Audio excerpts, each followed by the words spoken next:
என்னுடைய சேனலை இப்போ தான் ஃபஸ்ட் டைமாக பார்க்குறீங்க அப்படின்னா சப்ஸ்கிரைப் பண்ண மறந்துடாதீங்க. பக்கத்தில் இருக்க பெல் ஐக்கானையும் கிளிக் பண்ணிக்கோங்க.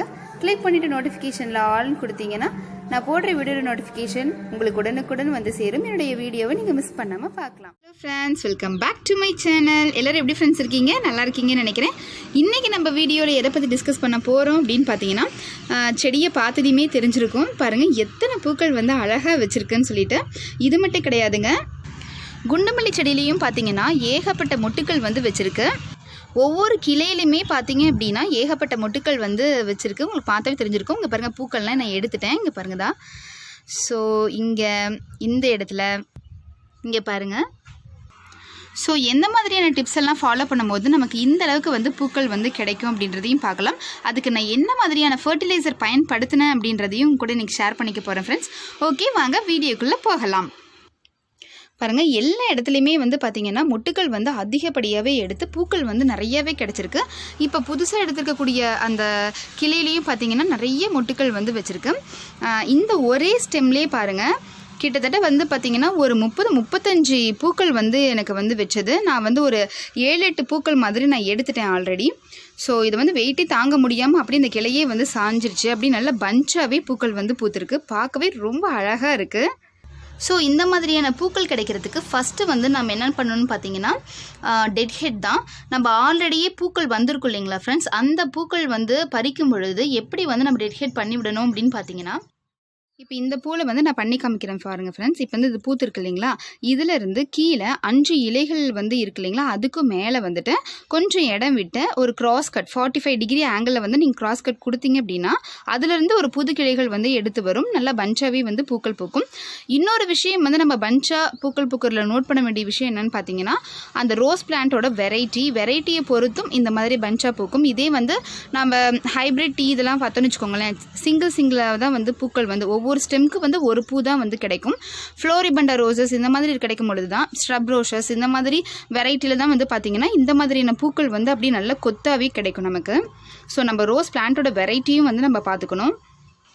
ஸோ இங்கே பாருங்கள், இந்த இடத்துல தான் வந்து 5 இலைகள் வருது. நான் வந்து இந்த இலைகள் வர இடத்துலேருந்து கொஞ்சம் தள்ளி வந்து கிராஸ் கட் வந்து கொடுத்துக்க போகிறேன். ஸோ இந்த அளவுக்கு கிராஸ் கட் கொடுத்துட்டு இது மேலேயே நீங்கள் வந்துட்டு ஃபங்கல் அட்டாக் ஆகாமல் இருக்கிறதுக்கு ஏதாவது சீல் பண்ணி விட்டுருங்க. ஸோ ஆல்ரெடி பண்ணி விட்டுருக்கேன் பாருங்கள். இந்த இடத்துல 5 இலைகள் வந்து இருக்குங்க இல்லைங்களா, இங்கே வந்து பாருங்கள் கிராஸ் கட் கொடுத்ததில் இங்கேருந்து புது தளிர்கள் வந்து அழகாக எடுத்து வந்திருக்கேன். ஸோ இந்த டெட்ஹெட் பண்ணுறதை வந்து கரெக்டாக பண்ணிக்கோங்க. அடுத்த விஷயம் வந்து என்னன்னு பார்த்தீங்கன்னா, வாட்டரிங் தான். வாட்டரிங் இந்த சம்மருக்கு வந்து நான் ஆல்ரெடி போன வீடியோலேயே சொல்லியிருப்பேன். இந்த மல்ச்சிங் வந்து பண்ணி விட்டுட்டு அதுக்கப்புறம் தண்ணி கொடுத்தீங்க அப்படின்னா வேர்கள் வந்து பாதிக்கப்படாமல் இருக்கும். ஸோ இந்த வாட்டரிங் வந்து ஏர்லி மார்னிங்கே வந்துட்டு செடிகளுக்கு வந்து கொடுத்துருங்க. மேலே வந்து இலைகள் மேலே தெளிச்சே விடாதீங்க. ஈவினிங் டைம் அப்போ வந்து பார்த்தீங்க அப்படின்னா ஒரு 4:32 அந்த மாதிரி வந்து தண்ணி வந்து கொடுத்துக்கோங்க. ஸோ கொடுக்கணும்னு அவசியம் இருந்தால், அதாவது மேல் இருக்க மண் பகுதி வந்து ரொம்ப ட்ரை ஆகிட்டு இருக்க பட்சத்தில் வந்து நீங்கள் வந்து கண்டிப்பாக கொடுக்கலாம் தண்ணி. ஸோ தண்ணி கொடுக்கக்கூடிய அளவு வந்து கரெக்டாக கொடுக்கும் பொழுதும் செடிகள் வந்துட்டு அந்த பேர்ன் ஆகாமல் நல்லாவே கொஞ்சம் தளதளன்னு இருக்கும். பூக்களும் வந்து நமக்கு கிடைக்கும். ஃபாலேஜ் மேலெலாம் நம்ம கொடுத்தோம் அப்படின்னா தேவையில்லாத ஃபங்கல் அட்டாக்லாம் வந்து ஏற்பட்டுருக்கும். ஸோ நம்ம இதை வந்து தவிர்த்துக்கலாம். நம்ம மேலே கொடுக்காமல் கீழே மண் பகுதியில் மட்டும் கொடுத்துக்கலாம். அடுத்து ஒரு முக்கியமான விஷயம் என்னன்னு பார்த்தீங்க அப்படின்னா, செடிகளில் வந்துட்டு பெஸ்ட் அட்டாக் இருந்தாலுமே வந்து இந்த மாதிரி பூக்கள் வந்து வராது. அந்த பெஸ்ட்டே வந்து ஃபுல்லாக சக் பண்ணிடும். இந்த த்ரிப்ஸ், ஏபிட்ஸ் இதெல்லாம் இருந்தது அப்படின்னாவே பூக்கள் வந்து நல்லாவே பூக்காது. ஸோ அதுக்கு வந்து நீங்கள் என்ன பண்ணலாம், வீக்லி ஒன்ஸ் இல்லைனா 15 days ஒன்ஸ் வந்துட்டு பூச்சி தாக்கங்கள் இல்லைனாலுமே நீங்கள் வந்து பெஸ்டிசைடு வந்து ஏதாவது கொடுத்துக்கோங்க. இந்த செடியில் வந்துட்டு ஏகப்பட்ட பூக்கள் இருக்கனால வாசமும் வந்து இது வந்து நல்லா அடிக்கும். ஸோ இங்கே பாருங்கள், பீஸ்லாம் வந்து வருது. ரொம்ப அழகாக இருக்குது பார்க்குறதுக்கே.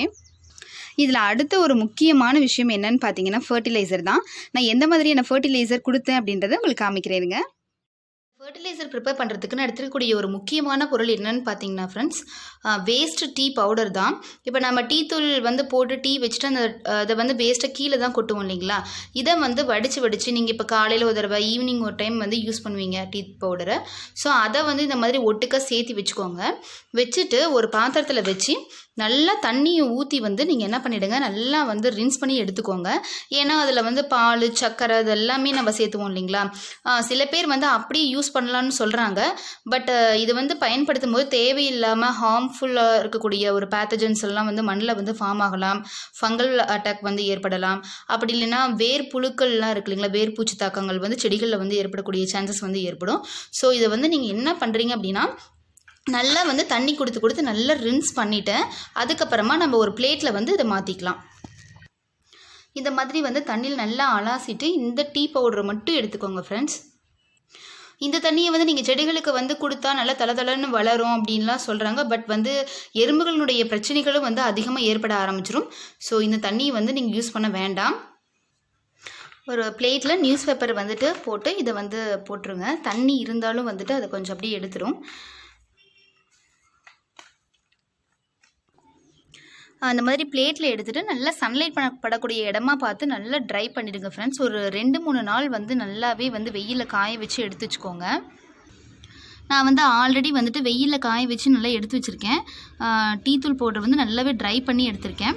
ஸோ இது வந்து ஒரு பிளான்ட்டுக்கு வந்து நான் எவ்வளோ எடுத்துக்கிட்டேன்னு பார்த்தீங்கன்னா 4 டீஸ்பூன் அளவுக்கு வந்து எடுத்துக்கிறேன். இதே மாதிரியே 4 டீஸ்பூன் வந்துட்டு சேர்த்திக்கோங்க. இந்த டீ பவுடரில் அப்படி என்ன யூசஸ் வந்து இருக்குது அப்படின்னு பார்த்தீங்கன்னா, இதில் வந்து டானிக் ஆசிட் அப்படின்னு ஒன்று இருக்குது ஃப்ரெண்ட்ஸ். அது மட்டும் இல்லாமல் ஏகப்பட்ட வேல்யூபிள் நியூட்ரியன்ஸ் இருக்குது, விட்டமின்ஸ் அண்ட் மினரல்ஸ் எல்லாம் இருக்குது. ஸோ இது வந்து பார்த்திங்கன்னா மண்ணில் இருக்கக்கூடிய ஆக்சிஜனேட் அதுக்கு நல்ல காற்றோட வசதி கிடைச்சி ஆக்சிஜன் வந்து வேர் பகுதிக்கு ஈஸியாக கிடைக்கிற மாதிரி பண்ணிவிடுது. ஸோ அந்த மாதிரி பண்ணும் பொழுதே அந்த ரூட் சிஸ்டம் வந்து நல்ல டெவலப் வந்து கிடைக்குது. டீ பவுடரில் வந்து பார்த்திங்களா ஏகப்பட்ட நன்மைகள் வந்து இருக்குது. செடிகளுக்கு வந்துட்டு அவ்வளோ வந்து ஒரு ஹெல்ப் பண்ணுது நல்ல க்ரோத்துக்கு. ஸோ இப்போ இதில் வந்து 4 டீஸ்பூன் அளவுக்கு வந்து நான் இந்த ட்ரை பண்ணி வச்சுருக்கக்கூடிய டீ பவுட்ரு வந்து சேர்த்திருக்கேன். இதுலேயே வந்துட்டு முட்டையினுடைய ஓடு இருக்கு இல்லைங்களா, அதை வந்து நல்லா காய வச்சு அதுக்கப்புறம் வாழைப்பழத்தோல் இது ரெண்டையுமே காய வச்சு நான் பவுட்ரு பண்ணி எடுத்திருக்கேன். ஸோ இதை வந்து ஒரு 3 டீஸ்பூன் அளவுக்கு நான் இதில் சேர்த்திக்க போகிறேன். முட்டையினுடைய ஓடில் வந்து கால்சியம் சத்துக்கள் இருக்குது. அதே மாதிரி பனானா பீல்லையும் வந்து பார்த்திங்கன்னா பொட்டாசியம் அண்ட் பாஸ்பரஸ் வந்துட்டு நல்லாவே இருக்குது, அந்த கண்டென்ட் வந்துட்டு இருக்குது. ஸோ நம்ம அதை வந்து இதில் சேர்த்திக்கலாம். டீ பவுடரில் வந்து பார்த்திங்க அப்படின்னா நைட்ரஜன் சத்துக்கள் தான் வந்து அதிகமாக இருக்குது. ஸோ அதை வந்து பேலன்ஸ் பண்ணுறதுக்காக தான் இந்த முட்டையினுடைய ஓடு ப்ளஸ் வந்து பொட்டாசியம் சத்துக்கள் நிறைந்த பனானா பீல் வந்து நான் எடுத்திருக்கேன். அடுத்தது ஒரு முக்கியமான பொருள் வந்து எடுத்திருக்கேன். அயன் கண்டென்ட் வந்து இருக்கக்கூடிய இந்த மொரிங்கா லீவ்ஸ் இருக்கு இல்லைங்களா, அதை வந்து ட்ரை பண்ணி பவுட்ரு பண்ணி எடுத்து வச்சுருக்கேன். இது வந்து ஒரு 2 டீஸ்பூன் அளவுக்கு நம்ம எடுத்துக்கலாம்.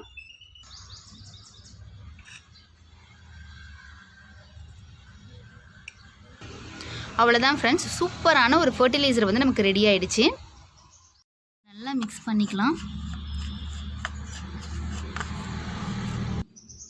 இந்த ஃபர்டிலைசரை எப்போல்லாம் நம்ம யூஸ் பண்ணலான்னு பார்த்தீங்கன்னா ஃப்ரெண்ட்ஸ், நீங்கள் வந்து புதுசாக செடி வந்து வைக்க போகிறீங்க அப்படின்னா அந்த பாட்டிங் மிக்ஸில் வந்து நீங்கள் கலந்து கொடுக்கலாம் தாராளமாக. ரூட் டெவலப்மெண்ட்டுக்கு வந்து நல்லா ஹெல்ப் பண்ணும். கம்போஸ்ட் பின்லேயும் நீங்கள் வந்து போட்டு யூஸ் பண்ணலாம். இந்த ஃபர்டிலைசரை நீங்கள் பயன்படுத்தி கம்போஸ்ட் டீ மாதிரியும் வந்து ப்ரிப்பேர் பண்ணி செடிகளுக்கு வந்து மண் பகுதியிலையும் கொடுக்கலாம். அப்படி இல்லைனா ஃபாலியர் ஸ்ப்ரே மாதிரி நீங்கள் பண்ணிவிடலாம். ஸோ இந்த ஃபர்டிலைசரை எத்தனை நாளைக்கு ஒரு முறை கொடுக்கலாம் அப்படின்னு பார்த்தீங்க அப்படின்னா செடியினுடைய சைஸை பொறுத்து. இப்போ இந்த செடியெல்லாம் பார்த்தீங்க அப்படின்னா நான் மண்ணில் தான் வச்சுருக்கேன், நல்ல ஒரு பெரிய செடி இது. ஸோ இதுக்கு வந்து நான் பார்த்தீங்கன்னா வாரம் ஒரு முறை வந்து இது கொடுத்தேன். ஆக்சுவலாக நான் இந்த செடிக்கும் குண்டுமல்லி செடிக்கு மட்டும்தான் கொடுத்தேன். ஸோ வீடியோ போடுறதுக்கு முன்னாடி ஒரு ஃபர்டிலைசரை வந்து ப்ரிப்பேர் பண்ணி செடிகளுக்கு கொடுத்து பார்த்து அதனுடைய ரிசல்ட் வந்து எப்படி இருக்குது அப்படின்னு நான் வந்து கண்டிப்பாக வந்து பண்ணி பார்ப்பேன். ஸோ அதில் வந்துட்டு இந்த செடிக்கும் அந்த குண்டுமல்லி செடிக்கு மட்டுமே கொடுத்ததில் நல்ல ஒரு ரிசல்ட் வந்து எனக்கு கிடச்சிது. ஸோ இதை வந்து நான் வீக்லி ஒன்ஸ் வந்துட்டு இந்த பெரிய செடிகளுக்கு வந்து நான் கொடுத்தேன். குண்டுமல்லி செடி வந்து நான் தொட்டியில் வச்சுருக்கிறதுனால ஒரு 10 days ஒன்ஸ் தான் நான் வந்து நான் இந்த ஃபர்டிலைசரை வந்து கொடுத்தேன். ஸோ அமேசிங்கான ரிசல்ட் வந்து எனக்கு கிடச்சிது ஃப்ரெண்ட்ஸ். அவ்வளோ முட்டுக்கள் வந்து அழகாக எடுத்து வந்தது. இதில் வந்து நான் டீ பவுட்ரு வந்து யூஸ் பண்ணியிருக்கேன் இல்லையா, வேஸ்ட் டீ பவுடர் தான் யூஸ் பண்ணியிருக்கேன். நிறைய பேர் வந்து நம்ம அப்படியே பயன்படுத்தலாமான்னு சொல்லி கேட்பாங்க. அது வந்து நீங்கள் எப்படி பயன்படுத்தலாம்னா நம்ம எடுக்கக்கூடிய ரேஷியோ வந்து கம்மி பண்ணிக்கோங்க. இப்போ இது வந்து நான் ட்ரை பண்ணி எடுத்ததில் 4 டீஸ்பூன் எடுத்திருக்கேன் இல்லைங்களா. நீங்கள் அப்படியே டைரெக்டாக டீ தூள் வந்து நீங்கள் போடுற மாதிரி இருந்தால் 2 டீஸ்பூன் எடுத்திங்கனாவே போதுமானதாக இருக்கும். இந்த ஃபர்டிலைசரை கொடுக்கறதுக்கு முன்னாடி நல்லா வந்து தண்ணி வந்து செடிகளுக்கு வந்து கொடுத்துருங்க. கொடுத்துட்டு வேர் பகுதி கிட்ட போடாமல் சுற்றி வந்து செடிகளை வந்து சுற்றி நீங்கள் வந்து போட்டு விடுங்க. இது வந்து பெரிய செடியாக இருக்கிறதுனால ஒரு 5 டீஸ்பூனுக்கு மேலேயே வந்து நான் கலந்து கொடுக்குறேன். இதே நீங்கள் சின்னதாக இருக்குது, தொட்டியில் வைக்கிறீங்க, சின்ன செடியாக இருக்குது அப்படின்னா அந்த செடியோட சைஸை பொறுத்து நீங்கள் 2 டீஸ்பூன் அப்படி இல்லைன்னா ஒரு 3 அந்த மாதிரி நீங்கள் வந்து கொடுத்துக்கலாம். புது செடியாக இருக்கிற பட்சத்தில் பாட்டிங் மிக்ஸ்லேயே நீங்கள் கலந்துட்டீங்க அப்படின்னா மறுபடியும் நீங்கள் ஒரு 10 டேஸ் கழிச்சு அந்த மாதிரி நீங்கள் வந்து கொடுத்துக்கலாம். ஃபர்டிலைசர் கொடுத்ததுக்கு அப்புறமும் என்ன பண்ணுங்கள், நல்லா வந்து செடிகளுக்கு தண்ணி கொடுத்துக்கோங்க. அப்போ தான் உங்களுக்கு நல்ல ரிசல்ட் வந்து கிடைக்கும். ஓகே ஃப்ரெண்ட்ஸ், இந்த ஃபர்டிலைசரை வந்து நீங்கள் ப்ரிப்பேர் பண்ணி பார்த்துட்டு செடிகளுக்கு கொடுத்துட்டு எந்த அளவுக்கு ரிசல்ட் இருந்தது அப்படின்றத கண்டிப்பாக என் கூட ஷேர் பண்ணிக்கோங்க. இந்த வீடியோ வந்து உங்களுக்கு ரொம்ப யூஸ்ஃபுல்லாக இருந்திருக்கும்னு நினைக்கிறேன். பிடிச்சிருந்ததுன்னா குட்டியை லைக் கொடுங்க. யாருக்காவது யூஸ்ஃபுல்லாக இருக்கும்னு நினச்சிங்கன்னா ஷேர் பண்ணுங்கள். சப்ஸ்கிரைப் பண்ண மறந்துடாதீங்க. என்ன டவுட்டாக இருந்தாலும் கமெண்ட் பாக்ஸில் கமெண்ட் பண்ணி கேளுங்க ஃப்ரெண்ட்ஸ். உங்களுடைய ஏதாவது ஒரு ஐடியா என் கூட ஷேர் பண்ணிக்கணும்னு நீங்கள் நினச்சிங்கனாலும் தாராளமாக சொல்லலாம். ஓகே ஃப்ரெண்ட்ஸ், நம்ம நெக்ஸ்ட் வீடியோவில் பார்க்கலாம். தேங்க்யூ.